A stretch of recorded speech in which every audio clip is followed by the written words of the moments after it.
tarde, pues muy especial para todo el equipo del museo, como lo comentó Alejandro, pues queremos agradecerle un agradecimiento especial por todo el apoyo para que se desarrollara este proyecto que, como menciona, inició pues hace ya un poco más de un año, cuando comenzamos a imaginarlo y a concebirlo en conjunto con Emilio, al poco tiempo del fallecimiento de la maestra Ángela Gurría. Esta investigación tenía como punto de partida buscar o recuperar algunas piezas que no habían sido conocidas anteriormente o que no se habían mostrado con anterioridad, y también investigar sobre todo como en esta, a partir del archivo, que ahí fue una investigación, un descubrimiento que cada visita que teníamos era un hallazgo pues sorprendente, sobre todo por la diversidad de materiales que uno encontraba. También conocer el estudio de la maestra, conocer las metodologías de trabajo y lo novedoso de su práctica como escultora. Ustedes pueden visitar la exposición, que está dividida, lo comento de manera breve, en 4 secciones que recorren de manera no cronológica, más bien temática, las distintas facetas, mostrando, como lo comenté, algunas piezas de carácter bidimensional, como son algunos dibujos, y explorando algunas nociones y conceptos de la maestra, como la noción del paisaje, las representaciones de los cuerpos, una sección enfocada en los umbrales, las puertas, y cerramos con el jardín. Y hablando específicamente del catálogo, que como comentaba Alejandra, pues buscamos que sea un material al cual se pueda referir no solo investigadores, sino el público en general, que pueda profundizar sobre todo sobre el trabajo de la maestra Ángela Gurría. Nosotros desde el Museo del Palacio de Bellas Artes, digamos, el público que recibimos, y esa parte siempre me gusta enfatizarla y destacarlo, es un público que no necesariamente es especialista, no es académico, y en ese sentido es que está estructurado también este catálogo como la exposición, es decir, tiene un tono que busca ser lo más ameno, sintético, sin por ello perder la cantidad de contenido crítico que puede estar en cada una de estas obras. Y bueno, como vamos a organizar la mesa, primero vamos a seguir el orden en el cual está estructurado el catálogo. Les comento brevemente. El catálogo inicia con un texto que recuperamos de la maestra Ángela Gurría, que se llama En busca de la forma, un texto en el cual ella describe su propia trayectoria. Estaba publicado y lo recuperamos para esta publicación, para este catálogo, y ella describe, digamos, las distintas adversidades que tuvo que enfrentar a lo largo de su trayectoria para poder finalmente dedicarse a la escultura, como una obsesión, así lo describe. Y un texto que es el texto curatorial, en el cual se reflexiona en torno a la noción del espacio. Son pocos los textos, era algo que platicábamos Emilio y yo, que nos llamaba mucho la atención la maestría con la cual Ángela escribía, y nos llamaba la atención que en realidad había pocos textos publicados de ella. Entonces buscamos también dar un espacio en que fuera ella, en sus mismas palabras, a partir pues, de la escritura, que definiera un poco su propia trayectoria. Después está el texto de Rosalía Rodríguez Espinosa, de Ángela Gurría, la invención de un lugar para una mujer escultora de obras monumentales en el espacio público, en el cual recupera, digamos, esta faceta que la pueden apreciar a partir del material de archivo de la exposición, y sobre todo, digamos, cómo colaboró con distintos artistas, arquitectos, entre ellos Matías Geritz, y que formó parte de una generación que cambiaron radicalmente el paradigma en torno al arte público. Posteriormente, bueno, tenemos, y bueno, sobre todo aquí haría énfasis en la importancia sobre todo de nombrar las cosas, a las personas, que ahorita podrá ahondar mucho más.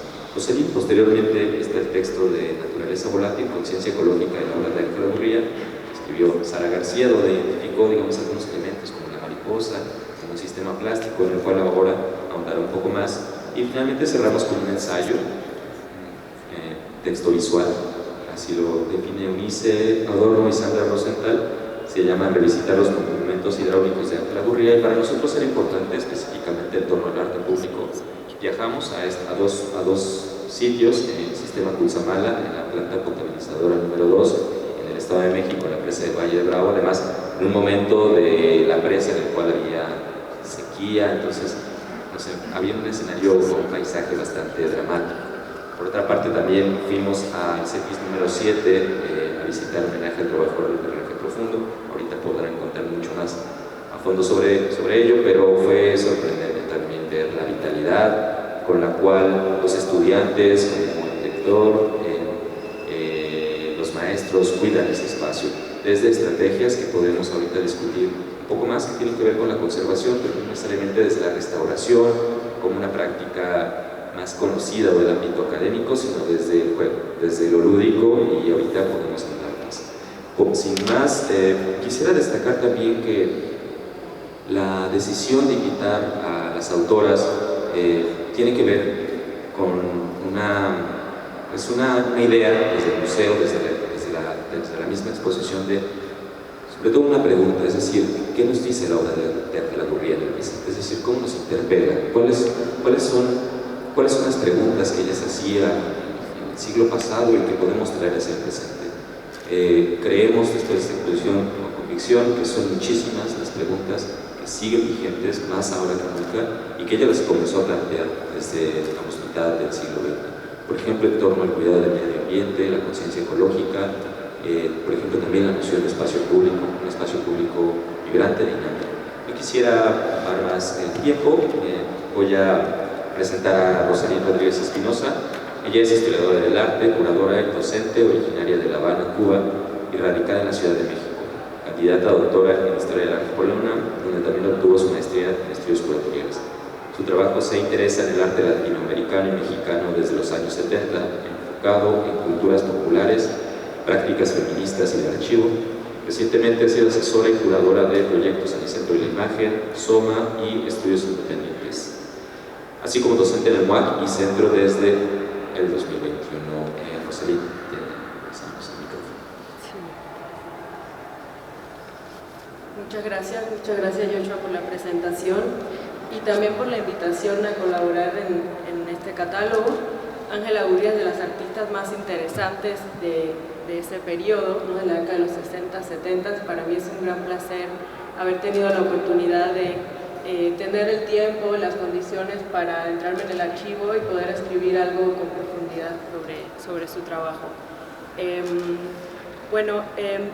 Quisiera primeramente hacer un reconocimiento al tipo de exposición en el marco del que se presenta el catálogo, porque sin duda es una exposición que nos hace ver a una Ángela Gurría que no es tan común, digamos, en la historiografía que teníamos hasta ahora de ella. Se presentan varias facetas que quizás rebasan un poco el medio específico de la escultura y nos hace ver los procesos de trabajo detrás de la concepción de las obras, la manera en la que ella va buscando formas específicas a través, por ejemplo, del dibujo y de otro tipo de materiales más procesuales, también sus experimentos editoriales que son inéditos, no los habíamos visto nunca, o quizás esculturas preparatorias que no son la gran obra por la cual la reconocemos, pero que forma parte de ese camino, y así una serie de momentos que no vimos antes. De igual manera al final los experimentos con vidrio, ¿no? Que es muy bello cómo surge esta metáfora de crear la forma con la luz, ¿no? a través del vidrio.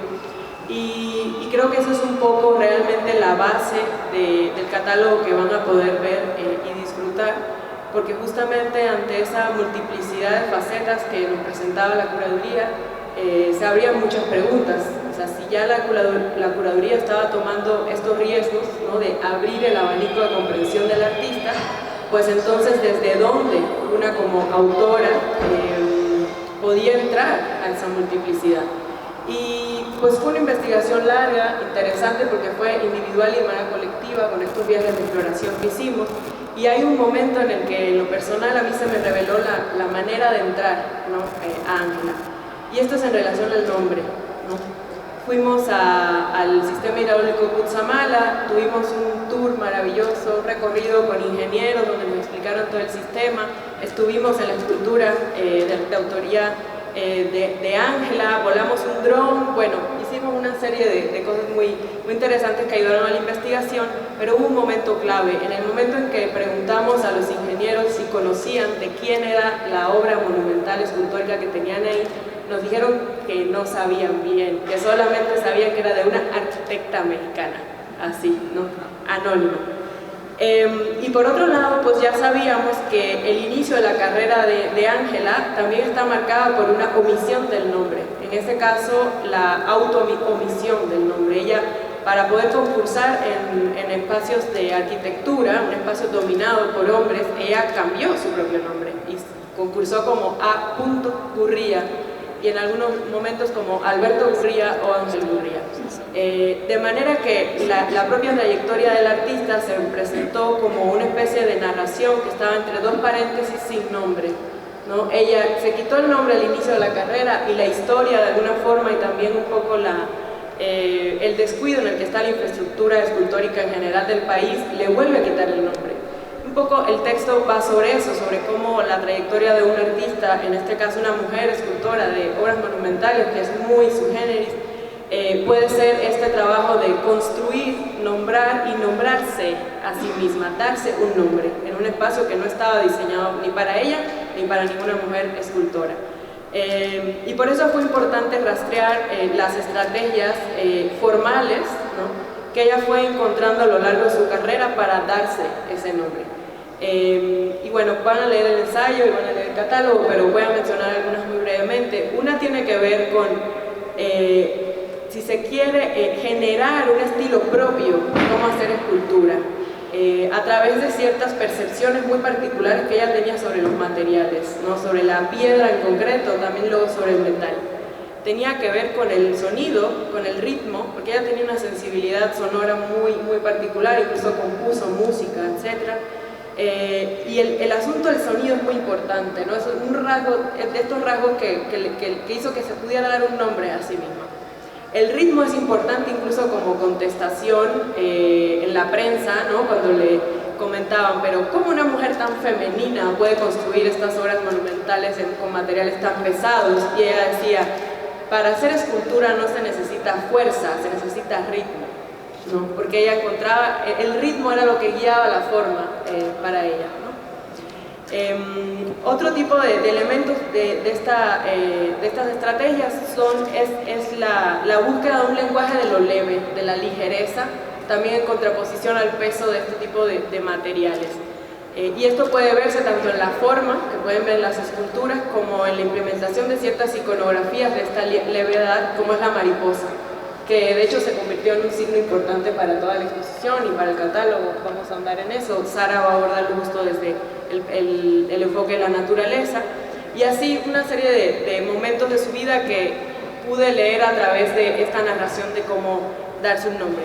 Y finalmente sí hay una serie de apuntes de cómo crearse un lugar, inventarse a sí misma, también tenía que ver justo con contestar a esta cultura patriarcal en el campo del arte, pero específicamente en la escultura. Y es muy interesante el trabajo de archivo, porque uno puede ver cómo la prensa de la época registró el trabajo de Ángela, cómo fue recibido el trabajo. Hay un momento muy particular en el año 70, cuando tuvo una exposición individual aquí en el Palacio de Bellas Artes, donde entraron 8 toneladas de obra al museo, y la prensa decía, esto es como el hundimiento del Titanic, es una amenaza al palacio, ¿no?, porque era inconcebible que una mujer artista pudiera integrar a este palacio obras de esa naturaleza. Y en ese mismo contexto surgen en la prensa una serie de apreciaciones que sí tienen una carga de género, porque en la voz de Tamayo, por ejemplo, o en la voz de Gehry, ¿no?, porque son estos grandes hombres que de alguna manera estuvieron cerca a ella y que siempre tenían algo que decir sobre ella, porque además tenía una personalidad muy impactante, ¿no? Y es muy interesante como justo lo que siempre resaltan es su feminidad, su delicadeza, ¿no?, cómo con esas manos tan delicadas ya podía manejar estos materiales, ¿no? Y es fabuloso también pensar cómo desde el año 70, ahora en 2024, el Palacio vuelve a dar un lugar a Ángela Gurría, donde podemos ya hacer una lectura de género de su trabajo, y podemos abrir este abanico de facetas que no habían sido vistas y que nos dan esta perspectiva de cómo una mujer escultora abrió un futuro para las mujeres escultoras en general en México, desde estas estrategias muy particulares. Yo creo que lo dejaría ahí, igual podemos conversar luego. Gracias.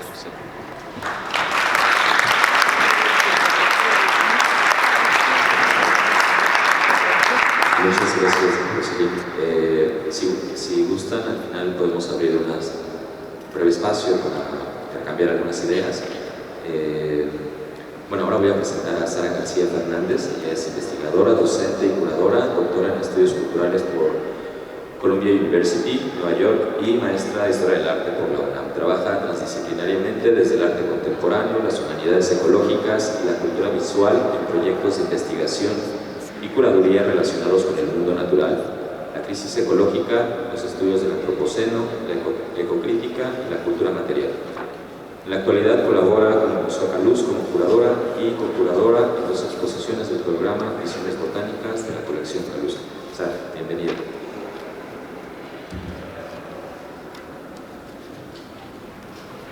Bueno, muchas gracias. Si se me oye bien. Sí. Muchas gracias a Alejandra de la Paz y a Joshua Sánchez por esta invitación. No se oye. ¿Más? ¿Sí? Ahora sí, ok. Le decía que a Alejandra de la Paz, muchísimas gracias a Joshua Sánchez por esta invitación.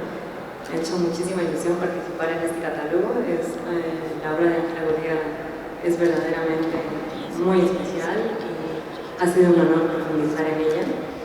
Desde, bueno, un poco la perspectiva ecológica y ver cómo ella pues, fue precursora de la conciencia ecológica en el arte mexicano del siglo XX, porque su obra tiene lugar en un momento donde la ecología en el arte pues, no interesaba, no se veía el valor que podía tener, y sin embargo, pues ahora en el siglo XXI vemos ya un trabajo de muchos artistas mexicanos desde la perspectiva ecológica, ¿no?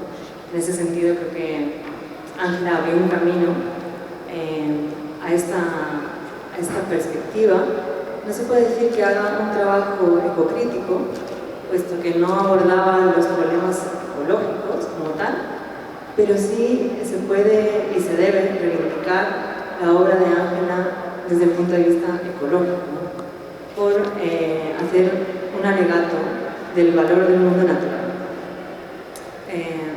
frente a lo que ella llamaba la tecnificación y el mundo de la máquina. Entonces ella ya estaba viendo que había una problemática ahí, ¿no? Y por eso me gusta ver esta conciencia ecológica en su trabajo y reivindicarla. Con esta perspectiva que nos aporta el pasar de los años y con exposiciones como esta, podemos resituar y apreciar un poco más profundamente la obra de Gurría. Como le sucedió a muchos otros creadores del momento que ponían el mundo natural en el centro de su producción artística, a Ángela Gurría le sucedió también que la veían desde la perspectiva idealista o romántica, ¿no? Tenemos esa concepción de lo natural como algo idílico. Y a ella también le pasó eso, fue uno de los obstáculos que tuvo que superar. Rosalind ha mencionado algunos, por su condición de mujer en un mundo pues, de la escultura en México en aquella época, que era un mundo masculino. Pero para mí otro obstáculo muy grande que tuvo que superar Ángela Gurría es este prejuicio hacia lo natural. Y eso se basa en que el pensamiento crítico en aquel momento, y todavía hoy un poco, está relacionado con la realidad social, ¿no? Hacemos pensamiento crítico en cuanto pensamos sobre la realidad social. Sin embargo, el pensamiento ecológico pues, se concibe como un antagonismo del pensamiento crítico.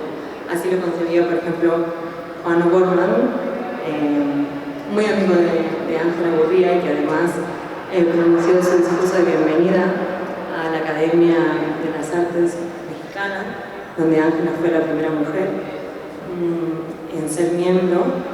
Y precisamente ese antagonismo entre el pensamiento ecológico y el pensamiento crítico, que tiene un marcado sesgo antropocéntrico, pues nos ha evitado ver la importancia de la ecología en nuestro futuro. Me parece que la obra de Gurría es precursora por no dejarse influenciar por este este antagonismo entre el pensamiento ecológico y el pensamiento crítico. Hoy en día sabemos que la realidad social es también pensamiento ecológico, porque si no, ¿qué es nuestra crisis actual, no? En ese sentido, o sea, es importante también ver que para Gurría no era una persona idealista ni romántica, era muy consciente de la problemática ecológica y se ve en muchas de sus obras, cuando visiten la exposición, se lo han hecho ya, obras como La Ceiba, un árbol enorme en referencia a Tabasco, que pone dentro de la ciudad, dentro del edificio, ¿no? Es un alegato de lo que está pasando. Todas las obras derivadas de Contoy, de un sobrevuelo que hizo Mónica Gurría por la isla Contoy, una isla que todavía permanecía virgen respecto a pues, los inicios de ¿cómo llamarlo? Una especulación inmobiliaria en Cancún desde los años 70. Toda su reflexión sobre los ríos, Papaloapan, Grijalva, Usumacinta, el propio homenaje al trabajador del drenaje profundo, que señala la problemática del agua. O sea, sí, verdaderamente había una realidad social, pero que era una realidad ecológica, la de Gurría. Y es importante, pues, tal vez eliminar nuestro sesgo, ¿no? De tratar la naturaleza siempre como algo idílico, romántico, porque ya sabemos que ahora mismo estamos inmersos en un sentido de la urgencia con pues, nuestra actual ecocrisis y nuestras reflexiones sobre el antropoceno y sobre la naturaleza tienen una resonancia en la obra de Gurría. Pero, como decía Bonifaz Nuño, Gurría lo hace sin hacer violencia. Me gusta mucho esta frase de Bonifaz Nuño para referirse a la maestra Gurría, porque ese sin hacer violencia habla de una forma de definir el estatus de lo natural sin hablar del desastre, ¿no? O de la crisis, sino de una aproximación a lo natural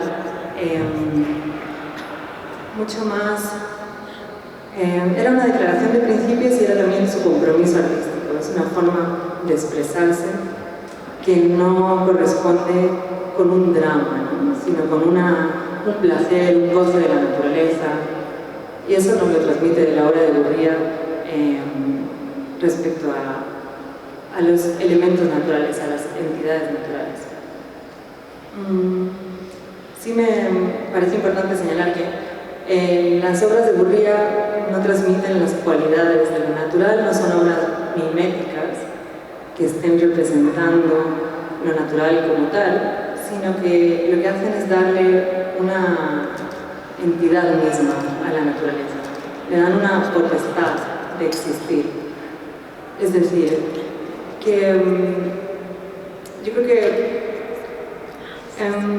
apunta con esas reflexiones a través de la forma escultórica a algo que está próximo a desaparecer, ¿no? Como hablamos con La Ceiba, con Contoy, sí está señalando un problema, pero lo hace siempre desde el placer de lo natural, desde el goce, desde la sensorialidad, desde la forma.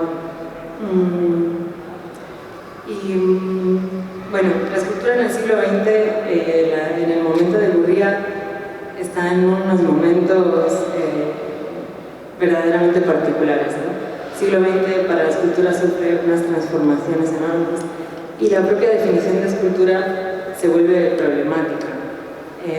Me gusta mucho la frase del pintor Wagner Newman que dice en los 70, dice: la escultura es aquello con lo que tropiezas cuando retrocedes para ver un cuadro. Y eso significa pues que no sabíamos muy bien qué era la escultura en los años 70. Y esas son las transformaciones y ahí es donde encaja el trabajo de Gurría. Desde una libertad muy particular, porque ella no quería, le dice, no soy figurativa, no soy abstracta. No quiso pertenecer a ninguna corriente determinada, no quiso trabajar con un material en concreto, sino que tuvo una gran exploración recuperación de materiales a lo largo de su trayectoria, y eso pone al valor de la libertad creativa en el centro de su producción para mí. Y esa es la forma de la mariposa que mencionaba antes Rosalie, que me ha parecido una forma fundamental, en un sentido abstracto y simbólico también. La mariposa con el vuelo, lo volátil, lo aéreo, todo eso está muy presente en la obra de Gurría y muchas de sus producciones, y apela a esa libertad artística que ella tanto valoraba, ¿no? Y que fue crucial para que su obra se desarrollara de una forma muy original. Tuvo la valentía de ser independiente y no pertenecer a ninguna corriente, no dejarse influenciar por ese signo de la época, por esas transformaciones de la escultura, sino trazar su propio camino. Y de hecho la definición de la escultura de Gurría es para mí una de las definiciones más poéticas que se han dado, respecto a donde lo dice en una entrevista que hace para TV UNAM con Paulina Lavista, que está en YouTube, la pueden ver, les invito a que la vean, para que vean a la maestra Gurría expresándose con todo ese poder que tiene en sus manos, ¿no? Sobre todo al hablar. Allí dice Gurría que da su propia definición, ¿no? Está hablando de que los materiales tienen unas formas interiores y que el ser humano también tiene formas interiores. Entonces, la escultura, el arte de la escultura, es hacer coincidir las curvas interiores del material con las curvas interiores del artista. Muy poético, ¿no? O sea, mejor que la de Wagner Newman. Esa es una definición de la escultura, pues, hecha por una escultora, exactamente. Y bueno, pues resaltar ya para terminar el trabajo magnífico con la exposición, con el catálogo. Gurría es una escultora excepcional que además manifestó una gran modestia y discreción en su trayectoria, y cuando vemos su trabajo en conjunto resulta imponente. Y tal vez esa modestia era una forma de luchar contra la condescendencia de sus colegas de profesión, no sé, pero a mi parecer no ha recibido todo el reconocimiento que merece. Me gusta mucho ver exposiciones como esta, espero que no sea la última en muchos años, ojalá no, y tengamos otras muchas exposiciones de Gurría, porque creo que aunque la exposición del catálogo ha sido un magnífico esfuerzo por explorar nuevas versiones de Gurría, todavía queda mucho más que conocer de ella. Y bueno, vean la exposición, disfruten el catálogo y seguimos hablando.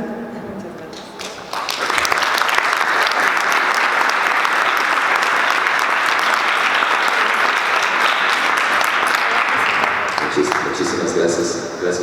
Muchísimas gracias, Sara. Ahora voy a presentar a Sandra Rosenthal y a Ulice, a las dos, que van a intercambiar entre ellas el micrófono. Primero voy a presentar a Sandra. Sandra Rosenthal es doctora en Antropología Sociocultural y profesora en el Centro de Estudios Históricos del Colegio de México. Ha investigado las relaciones sociales en torno al patrimonio, la historia de la arqueología, de las colecciones y de los museos, los monumentos y la cultura visual en México. Su investigación actual se enfoca en las utopías y los residuos físicos, sociales y culturales de paisajes y territorios alterados por desastres naturales o por proyectos modernizadores en diferentes zonas del país. Voy a leer también el de Eunice. Y Eunice Adorno, su trabajo abarca desde la fotografía documental y otras disciplinas artísticas. Sus intereses se conectan con distintas historias, comunidades, paisajes y regiones en México, en los que incorpora la exploración en archivos, imágenes, relatos y otros materiales que le permiten reconstruir distintas narrativas. Ha participado en diversos festivales de fotografía y ha expuesto su trabajo en México y otros países. Actualmente es parte del grupo de estudio Despatriarcalizar el Archivo. Sandra dice que pasamos el micrófono. Pues muchas gracias, Yoshua, y también gracias a Alejandra de la Paz y a todo el equipo del museo. Realmente nosotras estamos muy agradecidas porque entramos un poco a interesarnos por la obra de Ángela Gurría un poco al revés, ¿no? Nosotras no somos expertas en la artista ni en su obra y realmente empezamos a colaborar desde hace muchos años con un interés compartido desde la fotografía documental del lado de UNICE y de la investigación artística y también antropológica de mi lado sobre los monumentos y particularmente los monumentos relacionados con el agua y con sus cauces y recauces a través de proyectos modernizadores. Entonces, habíamos colaborado ya en proyectos para pensar en las ruinas de los paisajes y de los manantiales hidráulicos en Chapultepec y teníamos una colaboración sobre monumentos hidráulicos que de alguna manera tenía que ver con dos proyectos de investigación individuales y también en conjunto, y nos acercamos a Alejandra y a Yoshua cuando estábamos haciendo esta investigación y nos enteramos que estaban haciendo la exposición sobre Gurría con un interés en hacer alguna colaboración en relación a la exposición. Y realmente estamos muy emocionadas de participar porque creo que la apuesta de parte del museo fue experimental y muy abierta a algo que generalmente en los catálogos de una retrospectiva no se hace, que es una especie de acercamiento desde otros lugares, desde una mirada de repente interdisciplinaria a la obra de un artista desde el momento contemporáneo. Y cuando empezamos a hacer eso nos dimos cuenta que, y adentrándonos más en la obra de Ángela Gurría, conociendo sus textos, leyendo también lo que han escrito las expertas sobre su trabajo, nos dimos cuenta que había muchas coincidencias. A nosotros nos interesaba mucho cómo la obra estaba, particularmente sus dos monumentos relacionados con obras hidráulicas, estaban siendo utilizados en el presente por comunidades y actores que no eran necesariamente del ámbito del arte, sino que eran pues, parte de la ciudad y de los espacios que estaban alrededor de ellos, y nos interesó mucho que para Gurría esto también era importante. Las obras de arte no se hacían fuera de los espacios, sino que en interacción con ellos.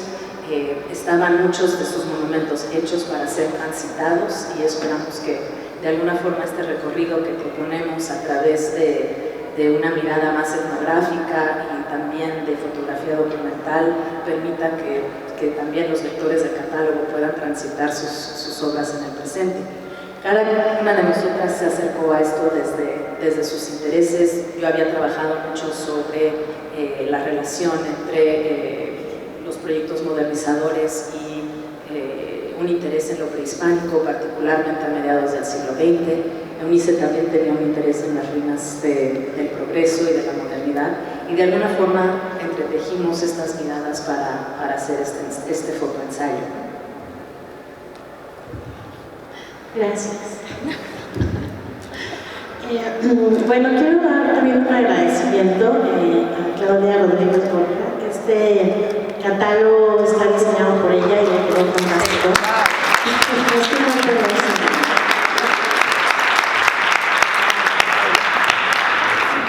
Y bueno, sí, como dice Sandra, nosotros nos acercamos a Ángela Gurría. De hecho, nosotros hicimos un acercamiento previo, y algo que llama la atención es cómo este monumento estaba en este paisaje ya en un CETIS, ¿no? Que es una escuela técnica para jóvenes.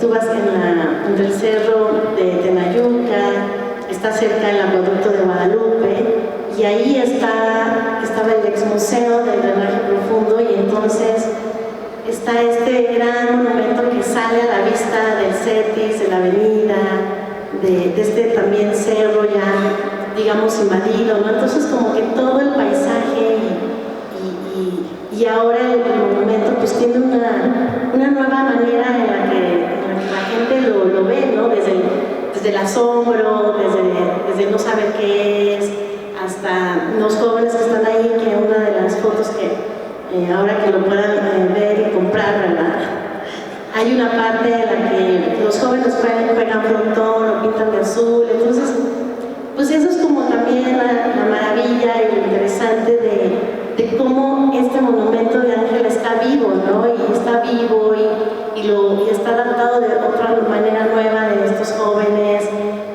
de la gente que está ahí, entonces eso es interesante. Y bueno, también fuimos al Cutzamala, que fue como lo descubrimos junto con la invitación a conocer este monumento que es pues, gigantesco, ¿no? ¿Quieres hablar tú un poco de eso? Pues para nosotros eso fue un descubrimiento, porque conocíamos el del drenaje profundo, pero como el del Cutzamala no está abierto al público, no hay modo de llegar a él sin que los ingenieros nos den una visita y que Bellas Artes nos consiga los permisos. Realmente fue un descubrimiento increíble para nosotras, porque al igual que el monumento al drenaje profundo que está en el CETIS y que está siendo reutilizado y resignificado por los usos que le dan los estudiantes del CETIS, pero también la zona de la ciudad donde está ubicado, el monumento que está relacionado al sistema de Cutzamala también está siendo intervenido, por un lado por la naturaleza, porque está pues, con el paso del tiempo, los sismos y también pues, el uso está agrietado, está lleno de raíces, de plantas que están de alguna forma interviniendo en la escultura y transformándola, y también está siendo transformada por los ingenieros que la utilizan. Entonces, pues ahora la tecnología para poder medir los niveles del agua de la torre, sí están viendo fotos de eso, ¿verdad? No estoy hablando de algo raro. De alguna manera están cambiando estas tecnologías y entonces pues han tenido que transformar también el monumento para poder medir los niveles de agua con sistemas electrónicos, entonces pues han puesto cables. Durante un tiempo fue un monumento que fue considerado un tema de seguridad nacional, entonces porque tenían miedo de que en los 90s con el zapatismo pueda ser utilizado para envenenar a la gente o para hacer algo con el agua, entonces le incorporaron torres de vigilancia en los 90s que ahora son parte del monumento. Entonces nos interesaba mucho cómo estos monumentos adquieren una nueva vida y nos pareció realmente sorprendente y fascinante que la misma artista tenía un poco esta idea de su obra, ¿no? De que la obra tenía que ser colaborativa, colectiva, abierta al público, transitada y de alguna forma manipulada y transformada a través de estas participaciones.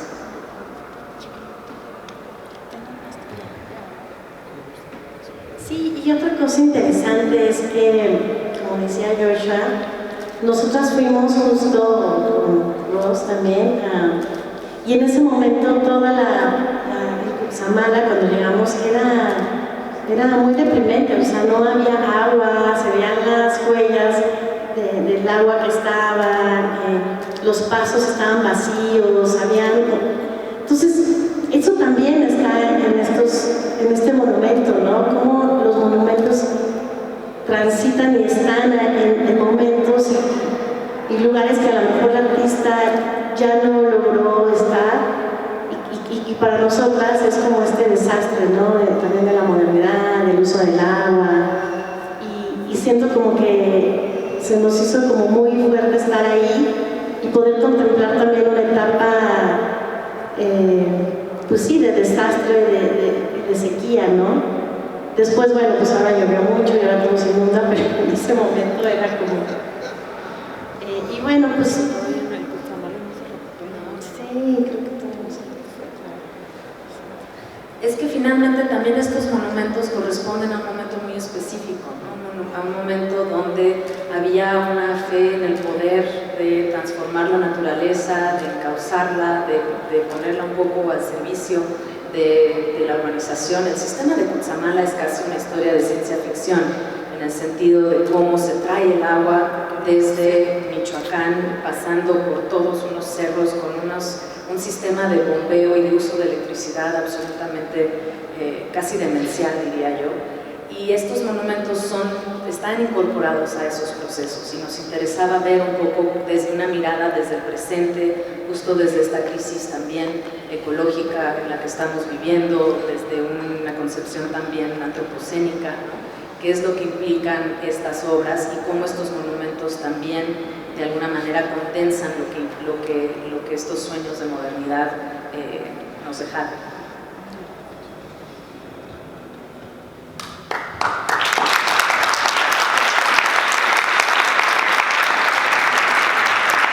Muchas gracias. Sí, justamente quisiera hacer algunos breves comentarios antes de igual y abrir la palabra, si tienen alguna pregunta o algún comentario respecto a lo que han comentado las autoras.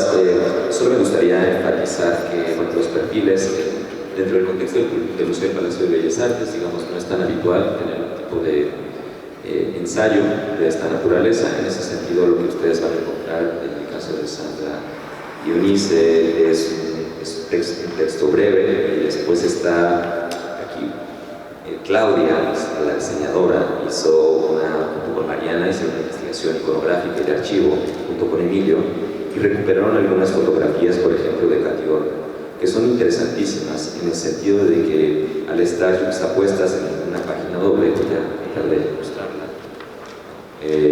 ahí se pueden ver algunos contrastes. Por ejemplo, esto que comentaba Sandra, estas fotografías de este monumento de 1974-75, se puede ver una zona de la ciudad completamente deshabitada. El paisaje natural que se integra a alguno de estos monumentos. Sí, es particularmente interesante esta escultura. Son 5 columnas de concreto armado, en el cual en la cima se integra un elemento que no fue diseñado con un fin, digamos, estético, sino un fin utilitario, un fin industrial, es un objeto de carácter industrial. Entonces, vamos, algunos investigadores y la bibliografía que hay algunas asociaciones en torno al ready-made, por ejemplo, ¿no?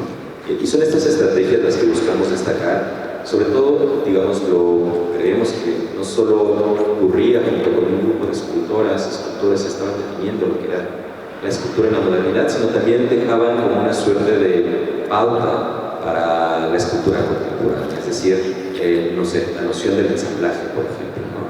Que aquí está integrada a partir de este elemento.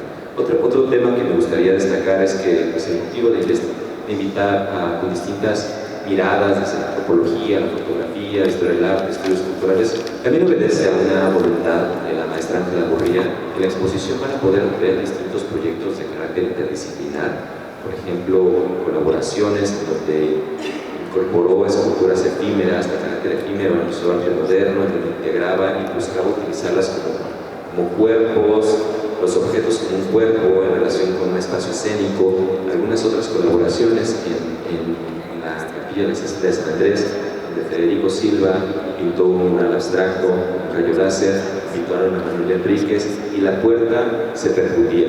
Y este aspecto es algo que me gustaría destacar porque es evidente en esta escultura de homenaje al trabajador del drenaje profundo. Los estudiantes durante el recreo juegan frontón en una de las paredes y bueno, el director, esa historia me gusta porque al final estaba muy conflictuado. Bueno, creo que quizá esa sería la palabra, ¿no? Incluso hasta podría pensarse que nosotros íbamos desde el Museo del Palacio de Bellas Artes. Entonces, ¿cuál sería la opinión de las personas que vienen de allá, de este museo? Y contrario, él quería como restituirlas a su concepción original y a nosotros nos parecía que era una forma sobre todo de cuidar, ¿no? Como de cuidar, en este caso, un monumento, un patrimonio. Y en ese sentido buscamos que así como el catálogo, la exposición, como que pueden seguir en distintos aspectos, junto con mis colegas del área de programas públicos y mediación, Ceci Reyes, que aquí está. Estamos organizando, me gustaría comentarlo, un torneo de frontón junto con el maestro de educación física y el director, porque es sorprendente la convocatoria que he tenido en esto, porque además no es que estén dañando los monumentos, se están cuidando a partir del uso. Cuando platicábamos Emilio y yo respecto a esto, pues creemos que a partir del juego, de lo lúdico, pues era siempre el tono en el que muchas veces la maestra Ángela Gurría realizaba sus piezas, sus esculturas. Ella hablaba de la importancia de tocar los materiales, de tocar los objetos. Y bueno, nos parecía destacado esta exposición. Un último aspecto que solo me gustaría subrayar es que como en esta exposición, la que le antecedió de Daniel Ortega, De igual manera, la del Lexitrón, hay un esfuerzo desde el Museo del Palacio de Bellas Artes también como de buscar abrir ciertos espacios arquitectónicos. En esta ocasión se descubrieron las columnas de mármol verde que están en la sala Diego Rivera. Anteriormente algunas columnas de madera para la exposición colonial, se quitaron una esclusa para otra exposición. Entonces hay un deseo también de ir recuperando estos espacios, no con un afán de generar un cubo blanco, sino como de integrarlo a la arquitectura de un espacio que su naturaleza no era museal, ¿no? Al principio. Bueno, estos son algunos de los apuntes y bueno, no todas las cosas que nos planteamos las logramos conseguir. Algunos de ellos también son esfuerzos que, bueno, que se tienen que seguir impulsando, pero que una exposición, como lo comentó Sara, es el punto de partida para un universo asombroso que es Ángela Gurría, y que, bueno, el archivo, esperamos que este catálogo sea pues, el punto de partida para futuras investigaciones, para futuros proyectos de investigación, porque bueno, ahí creemos que hay una beta interesantísima. Estos son algunos comentarios que quería hacer alrededor de la mesa, y bueno, no sé si alguien tiene alguna pregunta que quiera hacerle a los autores, es el momento que este sea. Cedemos la palabra. Hola, comentario.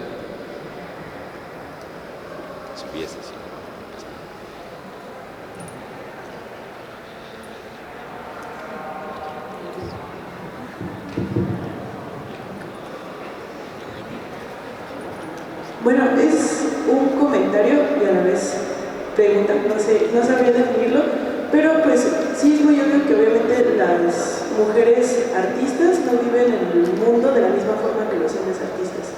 Entonces, por lo que observo, sí hay una relación esto con la forma, la sensibilidad que ella tiene, sus procesos creativos.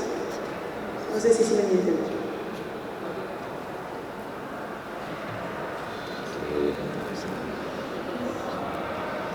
Bueno, de todo me pasaron el micrófono. Creo que sería difícil afirmar que ciertas formas del arte están asociadas el ser mujer, ¿no? Digamos. Eso sería una discusión como muy larga que de hecho tienen las feministas desde la década de los 70 en todo el mundo y en México en concreto. Lo que sí es cierto es que en la trayectoria de Gurría sí podemos ver que ella era consciente de las relaciones de poder que estaban determinadas por el género y a las cuales ella tenía que responder de alguna manera, ¿no? O esta falta de un espacio a priori, ¿no? Y un poco la lucha, ¿no? De generar ese lugar, ¿no? Ese lugar desde las formas del arte en específico. Es un poco lo que comentábamos hace rato, o sea, incluso podemos pensar esa sensibilidad ecológica como una estrategia, ¿no? También de darse un lugar de género en este mundo avasallante de la escultura y de la cultura patriarcal en México, pero también el énfasis en la levedad, también el uso, la sensibilidad del sonido, la percepción del ritmo. O sea, quizá todo eso puede pensarse como una estrategia de género, pero habría que, digamos, discutirlo a mayor profundidad, pero lo que sí es cierto es que son estrategias para contrastar un escenario de poder que no beneficiaba a las mujeres en el arte definitivamente, ¿no? Y es algo que ha cambiado, pero que todavía hay que seguir trabajando muchísimo en eso. Gracias. ¿Hay alguna otra pregunta? ¿Comentario? Emilio, ¿algún comentario? Gracias, Joshua. Pues yo quisiera agradecerle a las 4 autoras el que hayan tomado el tema de la escultura, la obra de Ángela Gurría, y darle una nueva visión que no se le había dado. Yo cuando escuché que se iba a hacer un catálogo, inmediatamente pensé, bueno, en críticas de arte o alguien que hubiera estudiado para una tesis, en fin.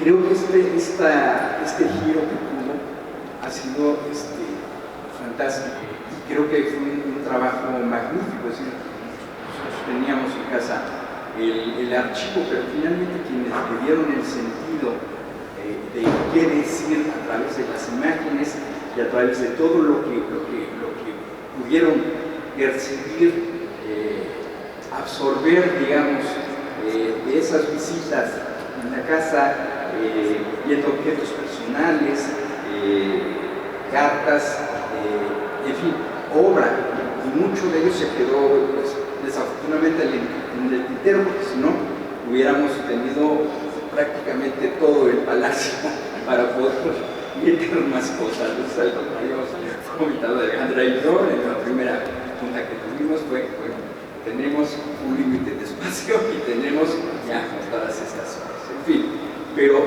ha sido una labor fantástica.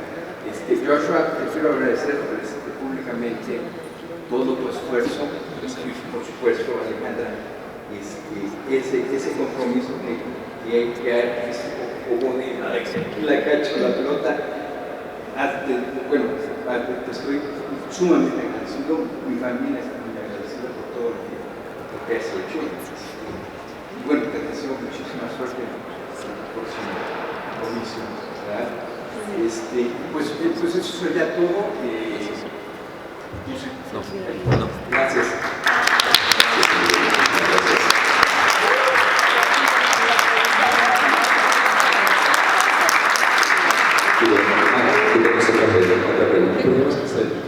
Bueno, en este breve espacio agradecer la presencia de la familia de la maestra Ángela Gurría, también la presencia de algunos coleccionistas que están aquí presentes, de amigos cercanos de la maestra, Carmen, agradecemos su presencia, y bueno, de los colegas también del museo que nosotros hemos aquí presentes. Solo quería hacer ese agradecimiento especial. Sí, adelante. Es una pregunta muy simple. El título de la exposición, Señales, ¿por qué decidieron ese título? No, aquí está.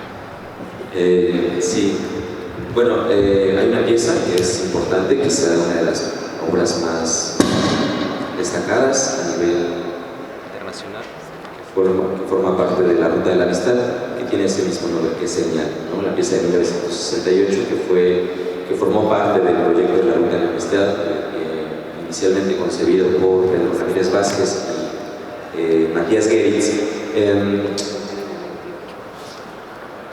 Y bueno, algo que de la lectura que hicimos de la obra de la maestra Ángela Gurría tenía que ver con la idea del espíritu.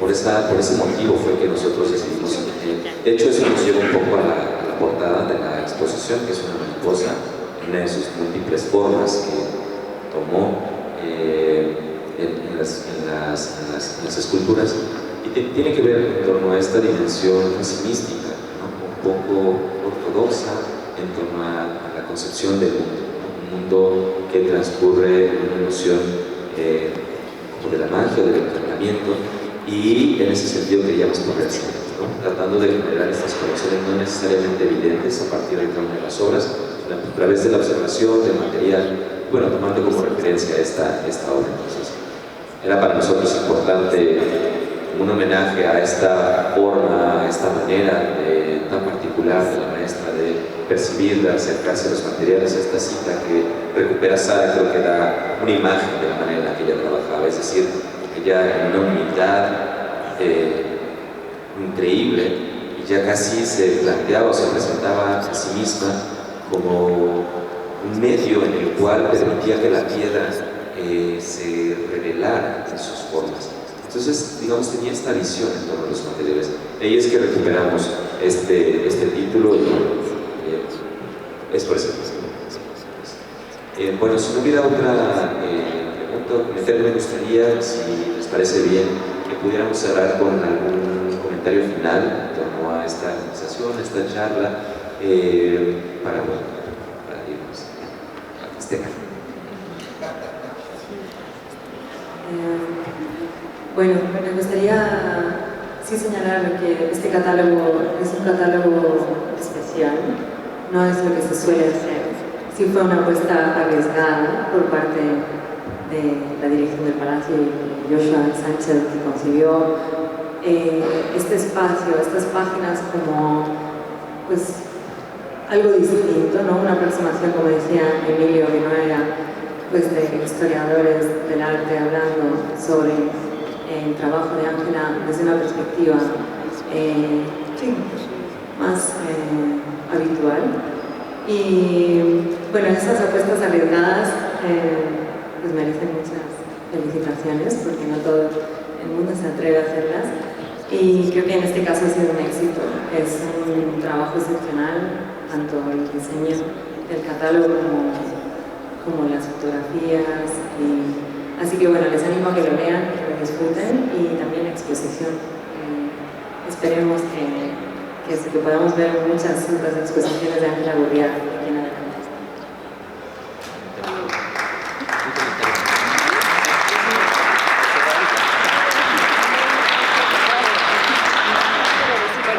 Nada más quiero agradecer a los presentes por estar acá y invitarles a comprar el catálogo y a continuar un poco los relatos que ahí iniciamos, porque sin duda no son trabajos cerrados, sino que idealmente más bien abren muchísimas líneas de investigación que todavía no estaban en puerta. Y bueno, un poco termino justo mi ensayo diciendo algo que puedo también decirlo acá, que es hay que reescribir el nombre cuantas veces sea necesario, y eso solamente se hace releyendo y reescribiendo las historias.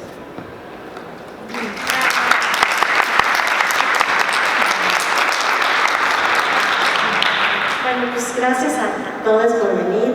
Yo les invitaría mucho a que fueran a los monumentos que están, ¿no? O sea, que sea venir a Cuxamala, ¿no? Al CETIS. Siento que vale la pena también visitarla y no dejar ahí, ¿no? El monumento por ahí, sino ir a verlos. Gracias.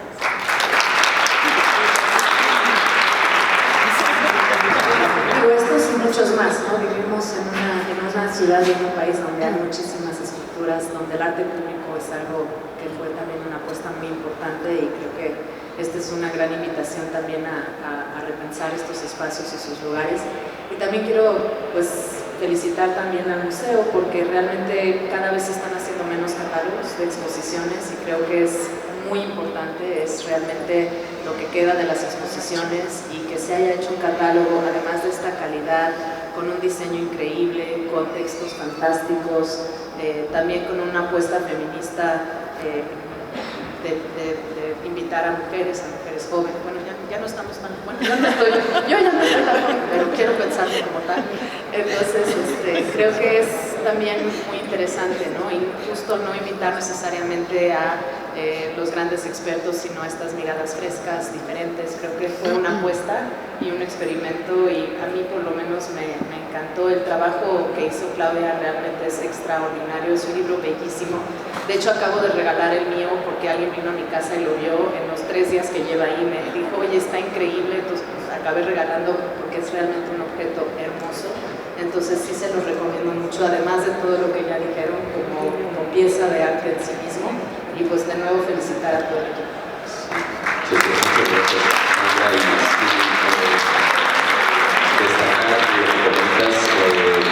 Los recursos a veces son muy limitados, y en ese sentido nos sumamos al agradecimiento de la Fundación Jenkins, porque es quien hace posible que podamos materializar, documentar, agrupar en esto que sin duda creemos que puede ser una referencia fundamental para estudiar el trabajo de la maestra Ángela Gurría. Entonces, en ese sentido, reiterar el agradecimiento por parte del museo y a todo el equipo de Museo del Palacio.